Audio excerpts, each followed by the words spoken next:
하나님의 말씀은 사사기 2장 1절로 시작합니다. 유대 기독교는 말씀의 종교입니다. 말씀의 종교이기 때문에 각 세대마다 말씀을 듣고 믿고 실천을 해야 합니다.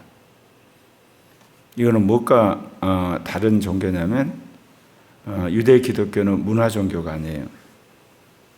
그러니까 전 세대 문화를 그냥 이어받아서 그 다음 세대가 그 문화 속에 살아서 그냥 종교를 이어가는 그런 종교는 아니라는 거죠.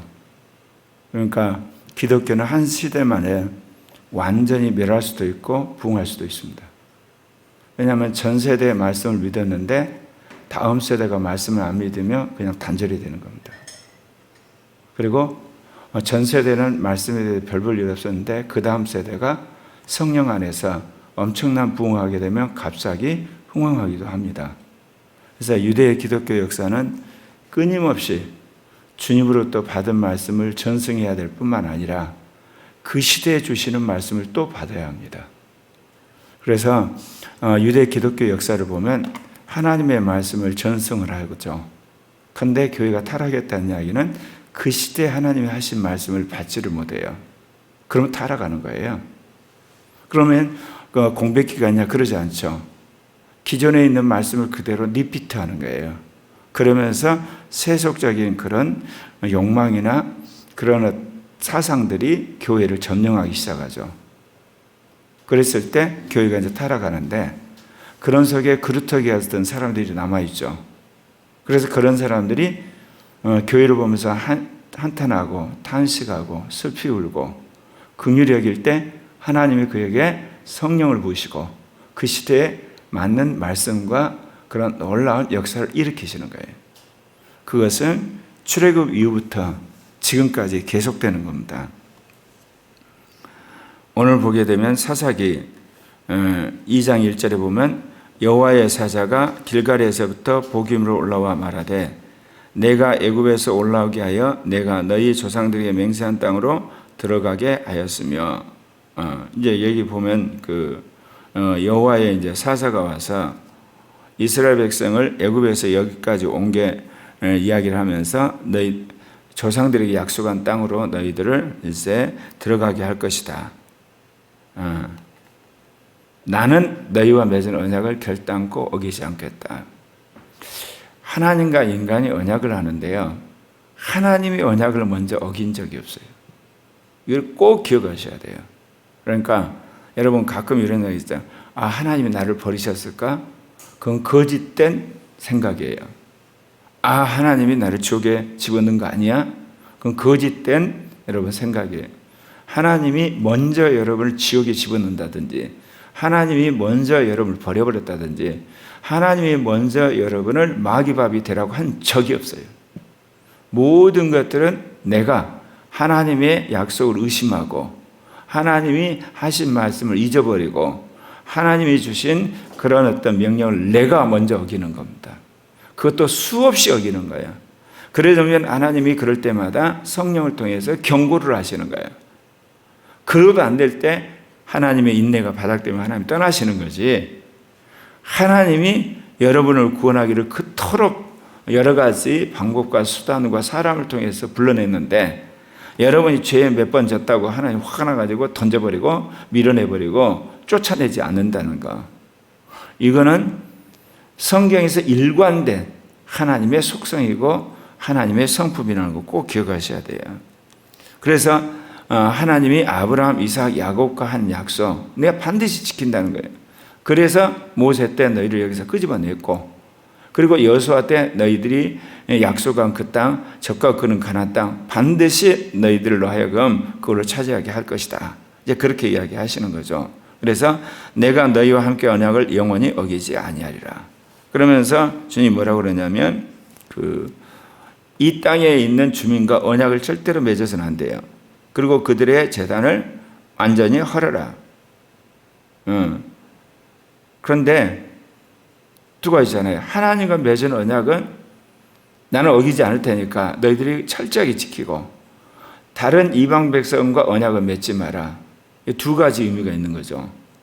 하나님과 맺은 언약을 계속 계승해서 그걸 계속 지켜야 되고, 이방 민족과의 언약은 어떤 형태로서 맺어서 안 되는, 이거는 우리 크리스찬의 삶에도 그대로 돼요. 내가 예수님을 나의 구주 나의 하나님 믿었잖아요. 그래서 죄사함을 받고 거룩해 되고 의롭다함을 받아서 이제 어린 양의 생명이 기록이 되고 하나님 자녀가 됐어요. 사람들 앞에 이제 선서를 하고 세례를 받았잖아요. 그러면 그 언약을 지켜야 되는 거예요. 그러면 또 다른 언약을 지키면 안 되죠. 돈이 하나님이 된다든지, 권력이 하나님이 된다든지, 인기가 하나님이 된다든지, 노름이 하나님이 된다든지, 섹스가 하나님이 된다든지, 아니면 사람들에게 인정받는 게 하나님이 되면 안 되잖아. 그런 언약 지키면 안 돼요. 그러니까 우리는 하나님과 맺은 언약을 지키고 세상과 어떤 형태의 언약도 지키면 안 되는 거죠. 맺으면 안 되는 거고. 주님이 이 사사기에서 이스라엘 백성에게 하신 이야기 그 이야기예요. 조상과 맺은 언약 내가 지킬 테니까 너희들 반드시 지켜라. 그 대신 이 가나안 땅에 있는 백성과 어떤 언약도 지키지 말아라. 맺지 말아라. 그 이야기 하는 거예요. 그런데 왜 너희들이 내 목소리 안 듣냐? 그 이야기 하시죠. 그래서 사사기 2장 3절에 보면 그러므로 내가 또 말하기를 내가 그들을 너희 앞에 쫓아내지 않으니 그들이 너희 옆구리에 가시가 될 것이며 그들의 신들이 너희가 올무가 되리라 하였나. 하나님은 한 개인도 마찬가지지만 한 가정, 한 나라, 그 다음에 한 인류 다 아세요. 제가 늘 이야기 안다는 이야기가 운명적인 의미 안다는 게 아니라 그랬죠. 결정론적인 의미 아니라 우리가 하나님의 은혜를 받고 살아가는데 그 은혜에 대해서 사람이 긍정적인 마음을 가진과 동시에 또 한편에서는 마귀의 미혹을 받아서 부정적인 생각을 갖잖아요. 그 생각을 다 하세요. 그래서 하나님 말씀에 대해서 긍정적인 그런 생각과 그렇게 시인하고 그렇게 살았을 때 그 대안을 다 준비하세요. 그리고 우리 안에 있는 그 부정적인 생각과 그걸 실행에 옮겼을 때 그렇게 된 것에 대한 주님의 대안도 다 준비를 하세요. 그러니까 하나님이 우리 마음에 일어난 모든 일이 어떤 결과를 이을 것에 대해서 주님이 미리 예비하셔 다 알고 있다 그런 뜻이에요. 그러지 너는 구원하기로 작정했으니까 어떤 상황이 돼도 내가 너를 구원할 것이고 너는 결코 타락하지 않을 거야. 그런 식으로 예정 안 하셨어요. 또 하나님이 너는 원래부터 내가 버린 자식이야. 무슨 짓을 해도 너는 지옥 가게 돼 있어. 너는 뭐를 해도 나는 인정하지 않을 거야. 그건 다 쇼야. 너는 지옥 갈 거야. 그런 식으로 예정한 거 아니라는 거 꼭 기억하셔야 돼요. 하나님은 내가 하는 그 가능성 모두에 대해서 준비를 하시고 예비를 하셨어요. 그렇기 때문에 여러분은 그 가능성 가운데 어떤 가능성? 주님이 말씀하신 언약을 믿고 거기에 충성하는 그런 가치관을 여러분이 새기셔야 돼요. 그리고 하나님의 약속에서는 내가 어떤 식으로든지 거부하거나 또는 그것을 파기한다거나 또는 다른 어떤 언약을 맺는 일은 난 결단코 하지 않겠다고 하는 이게 잘못된 옛사람이나 옛 철학은 버리고 새로운 주님이 기뻐하는 철학과 사상으로 여러분이 무장하셔야만 되는 겁니다. 그러면서 그 이방 백성을 다 쫓아내지 않겠다는 거죠. 이방 백성을 통해서 가시 노릇을 하게 할 것이다. 왜 그러냐면 너희가 다른 신을 섬겼기 때문에. 하나님께서 한국교회 왜 이 어려움을 주겠어요?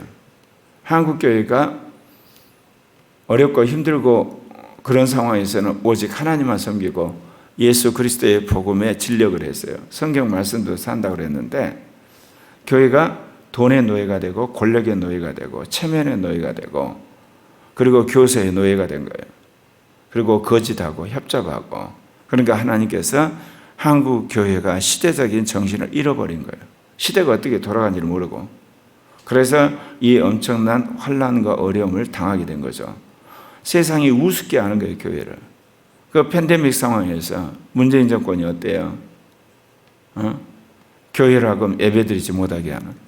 교회로 인한 어떤 팬데믹 전파가 4%가 되는데 모든 죽음이 교회처럼 취급을 해도 교단의 지도자나 연합단체의 지도자들이 아무 소리도 못하는 애당초 그런 사람들이 총회장이 되고 연합교단의 지도자들이 된 거예요. 명예욕 때문에, 허세 때문에, 교세 때문에.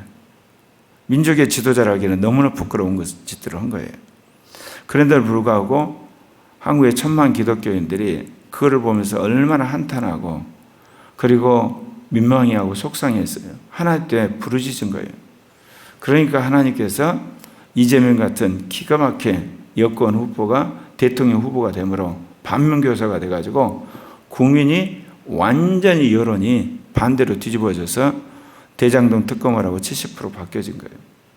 하나님이 역사를 하시는 겁니다. 이렇게 울부짖으니까 지도자들은 엉망이고 자기 멋대로 하지만 하나님의 백성들이 부르짖는 걸 듣고 하나님 응답하시는 거예요. 여호와의 사자가 이스라엘 모든 자손에게 이 말씀을 이르매 백성이 소리를 높여 온지라. 그러므로 그곳을 이름하여 복임이라고 그들이 거기서 여호와께 제사를 드렸더라. 하나님의 말씀을 대언할 때 그 말씀이 맹목적인 말씀, 습관적인 말씀, 전통적인 말씀이 아니라 살아있는 말씀을 전하게 될 때 백성들이 마음에 찔려가지고 회개가 터지는 거예요. 그리고 하나님 앞에서 이제 자신들의 잘못을 돌아보면서 제사를 지냈다 그렇게 이야기가 나오죠. 여호사가 백성들을 보내면서 이스라엘 자손에게 각기 땅을 나눠줬죠. 그러니까 두 지파 반은 요단강 동쪽에서 이미 땅을 차지했어요. 이제 아홉 지파 반이 이쪽에 있는데 그 지파가들이 이제 각기 자기에게 분배받은 땅을 올라가서 이제 차지하게 되는 겁니다. 그래서 사사기 2장 7절에 보면 백성이 여호수아 사는 날 동안과 여호수아 뒤에 생존한 장로들 곧 여호와께서 이스라엘 위하여 행하신 모든 큰 일을 본 자들이 사는 날 동안 여호와를 섬겼더라. 여기서 딱 나오죠. 모세와 더불어서 출애굽을 한 백성, 그 밑에 훈련받은 여호수아와 그리고 여호수아와 함께 이 가나안 전쟁을 했던 장로들이 살아있는 동안은 하나님을 섬겼다. 그들이 끊임없이 살아있는 삶의 간증을 통해 구술로 말씀을 증거하니까 하나님을 섬겼는데 여호수아와 그리고 그 장로들이 죽어버렸어요. 오늘 여기 보면 여호와의 종 눈의 아들 여호사가 110세의 죽음에 무리가 그의 기업의 경내 에브라임 산지 가스산 헤레스에 장사했다. 그 세대의 사람도 다 조상에게로 돌아갔고 그 위에 일어난 다른 세대는 여호와를 알지 못하며 여호와께서 이스라엘에 행하신 걸 알지 못하더라. 늘 말씀처럼 기독교는 끊임없이 말씀을 전해야 돼요. 근데 말씀만 전하면 안 돼요. 그러면 교회는 틀림없이 율법화돼요. 교리화되고 그리고 외식하게 돼 있어요. 성령을 전해야 되는 거예요. 물론 예수 그리스도의 복음을 전하면 성령이 우리 안에 계시죠. 여러분 성경 말씀을 가르치면 성령이 임할까요? 임하지 않아요, 여러분. 예수의 복음을 전해야 성령이 임하는 거예요. 예수의 십자가 부활의 복음으로 죄사함을 받고 거룩게 되고 의롭다함을 받을 때 성령이 오시는 거예요. 그 성령이 오셔서 성경 공부를 하는 겁니다. 그러면 우리가 이 오신 성령 안에 성령 충만하려면요, 주님의 약속을 믿고 우리가 성령을 환영하는 성령 충만하는 거예요. 성령 우리 안에 오시는데 환영하지 않는데 우리 안에 역사하시지 않으세요. 명확해요. 저도 성령에 대해 알지 못했지만 하나님께 부르짖었어요. 살아계시면 살아있는 증거를 보여주고 그러지 않으면 너무 사상적으로 괴로우니까 이들을 미쳐버리겠다고 그런 기도를 한 6개월 했거든요. 그러다 성령세를 받은 거예요. 그래서 예수를 믿으면 죄사함 받고 그렇게 의롭게 됐기 때문에 자동적으로 성령이 내주하세요. 그건 맞아요. 그러나 자기가 성령이 오신지도 모르죠. 성경 말씀을 믿고 구할 때 성령이 임재함으로 흔히들 말하면 성령 세를 받음으로 성령이 오신 줄 알게 돼요. 그 성령이 오심으로 말미암아 성경이 살아있는 레마가 되는 거예요. 믿음이 되는 거예요. 그 전까지는요, 성경을 읽으면 성경이 하나의 지식 또는 로고스로 우리 안에 깨달아질 뿐이에요. 한국 교회가 지금 비극이 뭐냐? 성경이 로고스로서 그냥 깨달아지는 거예요. 그럼 깨달은 걸 수없이 사람들이 설교도 하고 가르치고 그런데 안 변화되는 거예요. 그건 우리도 마찬가지예요. 우리도 성령 안에서 레마가 된 부분이 있지만 레마가 되지 않고 그냥 로고스로 남아있는 부분들이 있는 거예요. 특별히 오죽음 오신생들. 개념만 알지 그것이 자기 것이 되지 않으니까 우리가 밑둥부터 바뀌지 않는 거예요. 그래서 그러면 여러분 이것이 어떻게 바뀔까요? 모든 주도권은 먼저 하나님에게 있어요. 하나님 우주 만물을 만드시니까 움직이죠.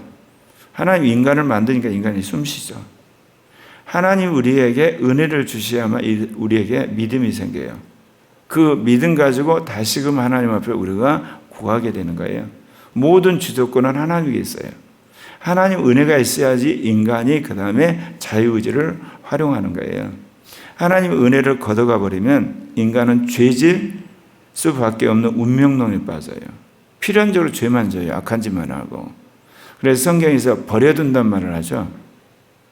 이재명 같은 여권 후보가 되는 것이 주님의 교회 복된 거예요.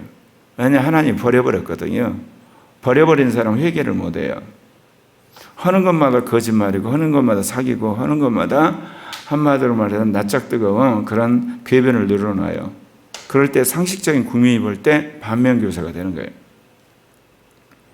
하나님이 문재인 정부와 더불어민주당 심판을 작정하시면 그렇게 되는 거예요. 여러분 기억하실지 모르지만 2016년 박근혜 대통령 탄핵할 때도 그랬어요. 이양구라는 사람이 총선의 전체 공천위원장인데 그 당시 사람들이 200석 된다고 그랬어요. 그때 새누리당인가? 그래가지고 공천 한마디로 독재를 해요. 그래서 김무성이와 유승민계를 완전히 쳐내버립니다. 그래서 유승민계가 뛰쳐나가잖아요. 그래서 총선에서 참패를 하죠. 그런데 수많은 사람이 두 번째 이제 유승민하고 아마 함께한 사람이 8명인가 아마 당선이 됐을 거예요. 친윤계가 되죠. 그러면 다시 합당하자고 건의를 했답니다. 그러게 되면 일당이 돼가지고 위원장을 차지해요. 중요한 위원장을. 그런데 박근혜 대통령이 두 번째 그걸 거부해요. 그 과정을 제가 옆에 지켜봐요. 그러면서 안철수 국민의 당이 돌풍을 일으키죠. 그러다가 나중에 이제 최순실 사건이 터지면서 사람들이 하야라고 그래요. 하야라고. 근데 하야 거부해요. 결국은 국회에서 탄핵이 의결되잖아요. 그때라도 하야했으면 돼요. 하야를 해버리면 재판이 진행이 안 되거든요. 근데 끝까지 가요. 왜냐하면 헌법재판소에서 자기가 이길 거라고 생각했거든요. 자기가 임명하는 헌법재판소 판사들이 있으니까. 결국은 탄핵당하고 망한 겁니다. 뭐를 말하냐? 하나님이 박근혜 대통령을 버려버린 거예요. 버려버리면요, 사람이 강팍해서 그 고집대로 쭉 갑니다. 그래서 딱 망하는 거예요. 여러분, 북한을 보면서 어떻게 보시나요? 북한은 망한 길로 가는 거예요. 사람이 망하지 않을 때는 사람이 좌로 갔다 우로 갔다, 예컨대 강하게 갔다 후퇴했다, 유연성이 있게 돼 있어요. 하나님이 그 사람을 버려버리면요, 강경 일본대로, 자기 고집 일본대로 한 번 했던 그 생각대로 그대로 갑니다. 누가 뭐를 해도 관계없어요. 결국은 망하는 수순으로 가는 거예요. 이스라엘 백성이 적과 부르는 가나안 땅에 들어갔을 때 여호수아와 그에 함께했던 장로들이 있을 때는 이스라엘 백성이 하나님 말씀을 듣고 유연하게 행동을 하죠. 잘못했다가도 회개하고 잘못했다가 회개하는데 이 지도자들이 이제 떠나고 여호와를 알지 못하는 세대가 등장하니까 자기 멋대로는 거죠. 여기서 멋대로는 건 뭐예요? 하나님을 거역하는 방식 또는 우상 숭배하는 방식대로 그냥 가는 거예요. 계속. 그러면 그 끝은요, 하나님의 심판이 있죠. 결국은 이 민족이 쳐들어와서 노예살이 하는 겁니다. 하나님께서 우리에게 주시는 말씀, 그거는 성령 안에서 늘 상황과 여건에 따라서 유연하게 여러분이 대응을 하셔야 돼요. 유연하게 대응한다 그러니까 선을 향한 악을 행한다는 뜻이 아니라 선을 향하는 방법이 달라야 되고, 그리고 선을 향하는 일의 종류가 다르고, 선을 향하는 데에서 강도가 다르다 위에 거기에 따라 여러분이 즉각적으로 반응을 해야 돼요. 오늘 이 시대는 다운화 시대예요. 그리고 오늘날은 그야말로 다민족이 함께 사는 그런 글로벌 시대예요. 그렇기 때문에 우리의 삶의 환경이 옛날같이 고정되어 있지 않아요. 유연하게 반응을 해야 돼요. 그럴 때 여러분이 삼위적 계시로 분별을 해서 잘 행동을 하셔야만 합니다. 그리고 앞으로는 말씀드린 것처럼 AI 시대가 오기 때문에 괜찮은 직장 가지고 평생을 살기 힘들어요. 그래서 어떤 사람이 평생에 직장을 서너 번 앞으로 옮길 거래요. 그 말이 맞아요. 이제 그렇지 않고 여러분이 그런 속에서 생존을 하려면 자기만의 실력, 능력, 권능을 가져야 될 뿐만 아니라 상황에 따라 삼위적으로 분별해서 여러분 유연하게 대처해야만 직장도 유지되고요. 신앙도 그래요.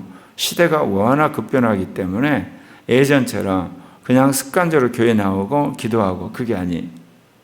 환경 속에서 하나님의 음성을 듣고 여러분이 어떻게 행할 것인가 주님 안에서 인도를 받고 여러분이 거기에 대응해서 변해야 되는 그런 사람들이 돼야 되겠죠. 오늘 이 말씀을 생각하면서 우리 함께 같이 기도하도록 하십시다.